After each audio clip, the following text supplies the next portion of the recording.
جس کا رسول رؤوف الرحیم ہے، نہیں چاہتے کہ کوئی بندہ جہنم میں جائے، ان کا نواسا کب چاہے گا؟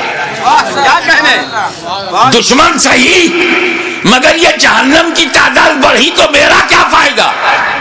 موقع دو سدھرنے کا، موقع دو سنبھلنے کا، اپارچونٹی دو گائیڈنس پانے کا۔ مقصد یہ تھا یزیدیوں تم کسی کو قتل نہ کرو، اسی میں تمہاری بھلائی ہے، اسی میں تمہاری بچت ہے، فلاح ہے۔ بدل دو اپنے ارادے کو، بدل دو اپنے خیالات کو، اہل بیت کے خون سے اپنی تلواروں کی پیاس نہ بجھاؤ۔ خطبہ دیا، سمجھایا، موقع دیا، لیکن محسوس ہوا کہ یہ سب بے شرمی کی انتہا کو پہنچے ہوئے ضدی،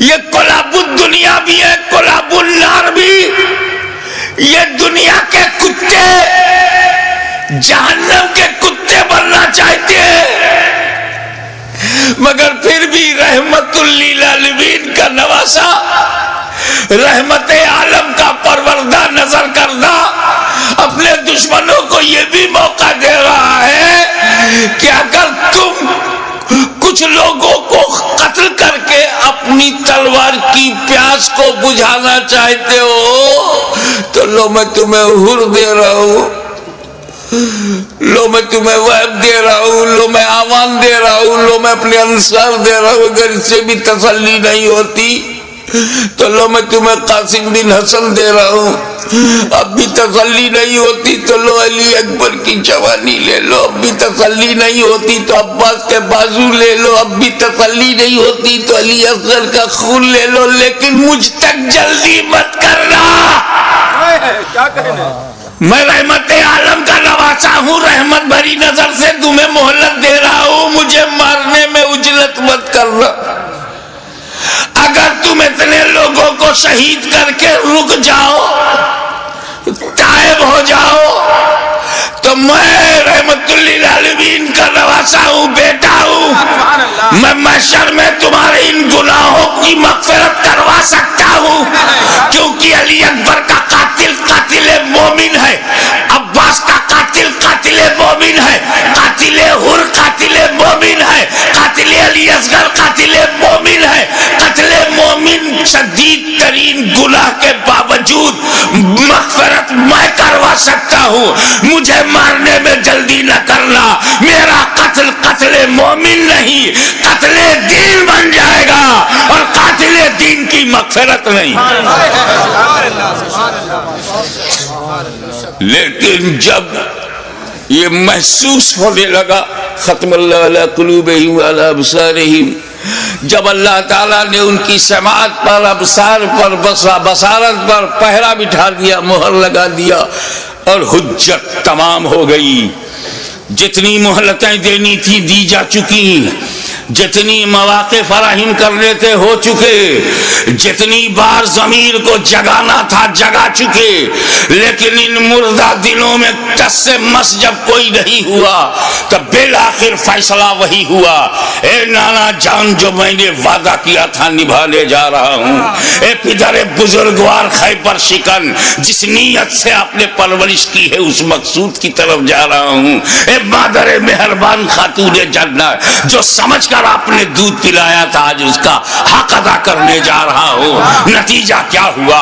خیمے میں گئے، اپنے والد کا اپنے نانا کا کپڑا لیا، سر پہ امامہ باندھا، اور زیب تن ہو کر دلدل پر بیٹھ کر خاندان کو آخری سلام کر کے میدان کارزار میں حسین اتر پڑے، ایر لگائی۔ گھوڑے کو ناز ہے کہ آج امام میرے اوپر ہے، امام کو ناز ہے کہ گھوڑا بھی میرا وفادار ہے۔ چل پڑے، امام نے یزیدی لشکر پر جب حملہ کیا، وار کیا، یزیدیوں میں انتشار پیدا ہو گیا۔ حیدری کچھار کا شیر نر جب بفر کر زیادی بھیڑیوں پر حملہ آور ہوا تو کشتوں کے پشتے لگا دیا، لاشوں کا ڈھیر لگا دیا۔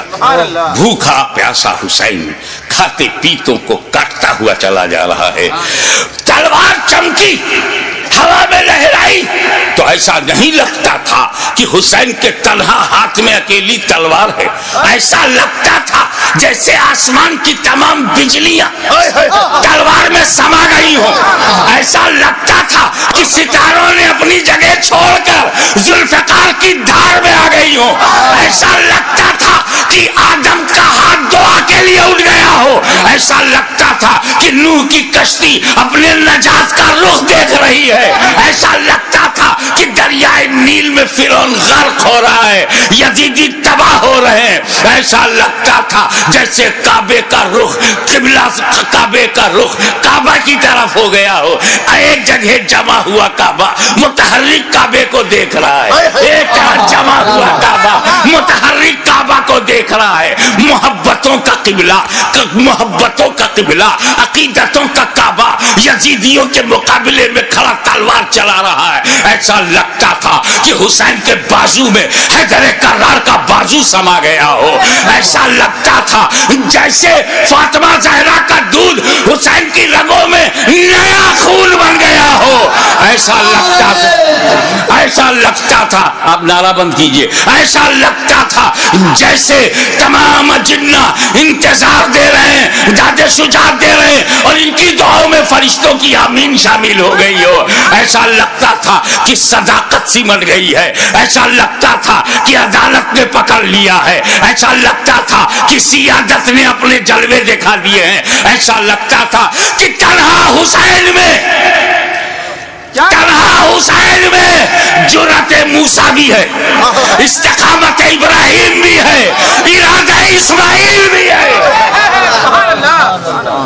اس وقت سامنے شیطان تھا، اسماعیل کا ارادہ پہاڑ تھا، اس وقت یزیدی فوج ہے، حسین کا ارادہ پہاڑ ہے، تلوار چلتی رہی، تلوار چلتی رہی، کشتوں کے پشتے لگتے رہے، لاشوں کے ڈھیر لگا دیے۔ اب اس تلوار کو روکا کیسے جائے؟ اس تلوار کا رکنا یزیدی نقطہ نظر سے بہت ضروری تھا۔ یہ تلوار روکے، یہ تلوار روکے گی تو یزیدی بچیں گے۔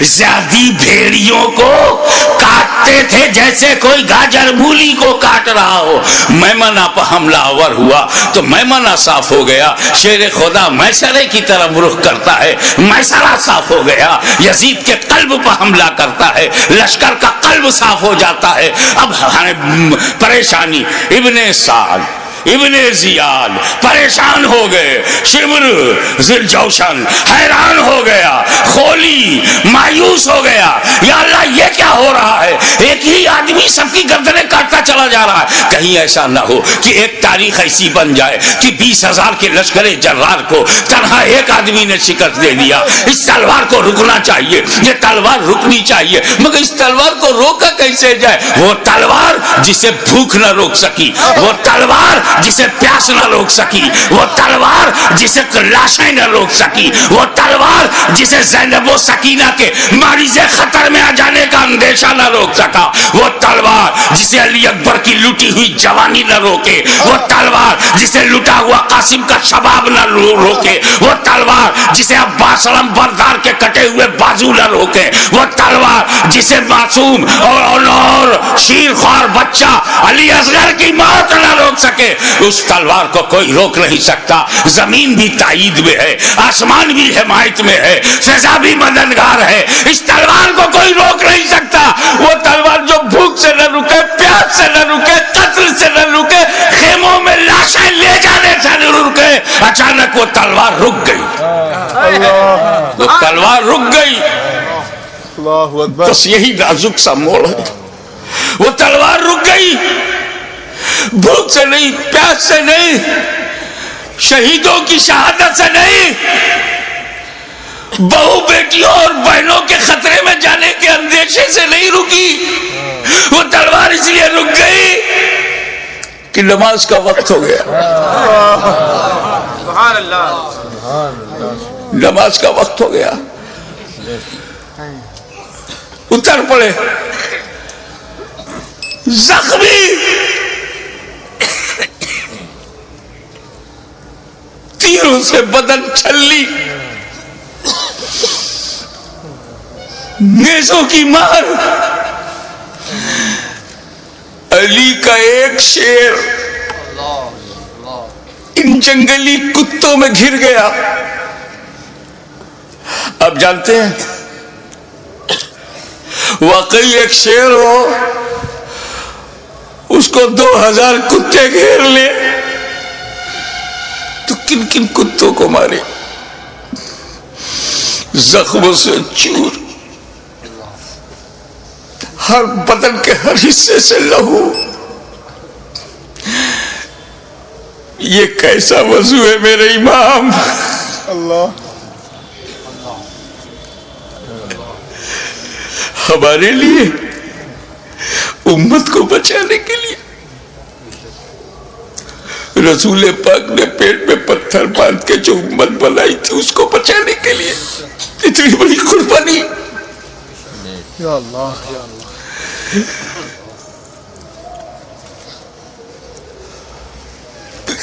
زمین پر گرے سجدے میں۔ یزیدیوں نے سوچا بس یہی موقع ہے، اگر یہ اٹھے گا شیر تو پھر مارے گا، اسے اٹھنے نہ دو۔ شقی القلب پتھر دلوں نے نبی کا کلمہ پڑھتے ہوئے بھی نبی کے نواسے کو، نبی کی جان کو، نبی کی پہچان کو، نبی کے بیٹے کو، نبی کی نسل کو، نبی کی اولاد کو، نبی کے نور کو سجدے کی حالت میں ایسا وار کیا، سر مبارک تن مبارک سے جدا ہو گیا۔ انا للہ و انا الیہ راجعون۔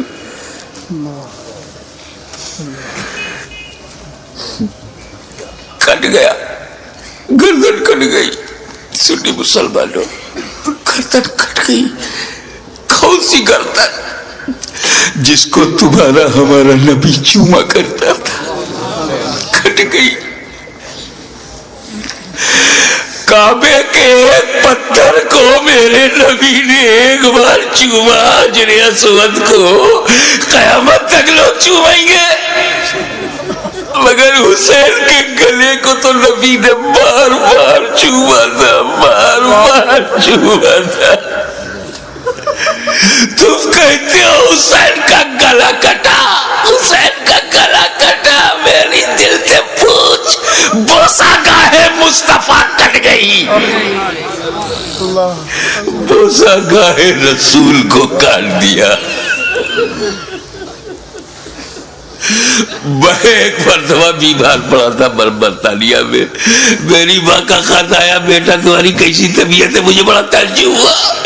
میری ماں کی چوچا شریف میں ہوا انگلینڈ میں، ان کو محسوس کیسے ہوا تو کسی نے سمجھایا یہ ممتا ہے، یہ خون کا رشتہ ہے۔ تو بیمار پڑ گیا تھا، سر سمندر پار خون کے رشتے نے ماں کے دل میں احساس ڈالا۔ ارے جب ماں بیٹے میں احساس کا یہ رشتہ ہوتا ہے تو جب حسین کا گلا کٹا ہوگا تو لبِ مصطفیٰ پہ کیا گزری ہوگی؟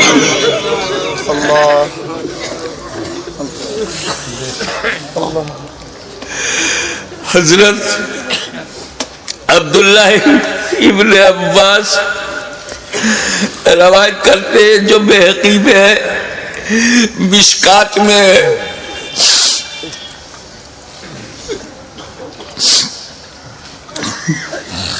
کہ ام المومنین ام سلمہ نے خواب میں دیکھا کہ حضور صلی اللہ علیہ وسلم کے ہاتھ میں شیشہ ہے۔ پوچھا یا رسول اللہ یہ کیا ہے؟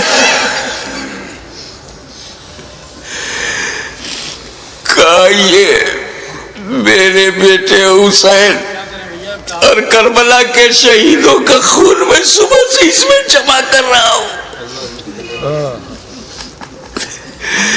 رسول مبارک کی ریش مبارک پر غبار بالوں میں بکھراؤ، ہاتھ میں شہدائے کربلا کا لہو. کتنا دل دکھ گیا ہوگا رسول پاک کا.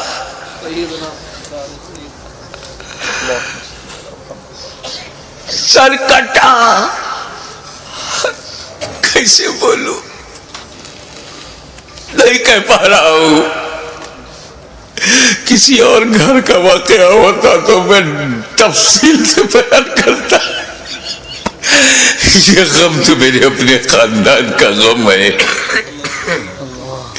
یہ تو اہل بیت کی آزمائش کا. بس یوں سمجھو کہ نیزے پہ اس سر کو اٹھایا ظالموں نے.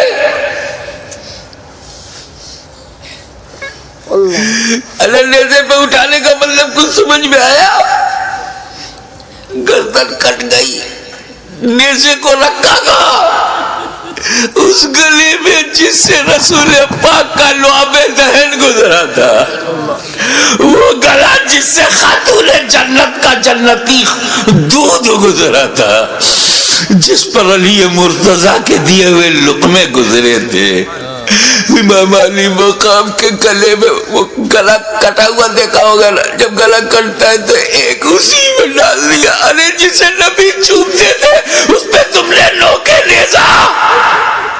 یزیدیوں، تم نے کل بھی حسین کو ستایا تھا، آج بھی ستا رہے ہو. فرق یہ ہے کہ کل نوکے نیزا سے تکلیف پہنچائی تھی، آج اپنی تقریروں میں نوکے زبان سے تکلیف پہنچا رہے ہو، نوکے قلم سے تکلیف پہنچا رہے ہو. یاد رکھو حسین نے امت کو اسی لیے بچایا ہے کہ ساری زندگی امت حسین پر قربان ہوتی رہے گی، حسین پر ہم اپنی جان دیتے رہیں گے. نیزے پہ اٹھا لیا. یہ تو ہندوستان کا کوئی اتیاچاری بھی نہیں کرتا. نیزے پہ اٹھا لیا، حسین کے سر مبارک کو نوکے نیزہ پہ رکھ کر اٹھا دیا. جلوس نکالا، نوکے نیزہ پہ بلند کر دیا امام کا سر، اور وہیں سے میرا امام اپنے غلاموں کو آخری درس دے رہا ہے. اے میرے غلاموں، دیکھو یزیدیوں کی بھیڑ میں، یزیدیوں کے لشکر میں تیرا امام کا سر اوپر ہے، تیرے امام کا سر اوپر ہے، تیرے امام کا سر بلند ہے. یعنی جن کا سر کٹا نہیں، ان کا سر نیچے ہے، جس کا کٹ گیا وہ سر بلند ہے. تبھی تو غریب نواز نے کہا سرداد نداد دست در دست یزید حقا کی بنائے لا الہ حسین. وآخر دعوانا الحمدللہ رب العالمین.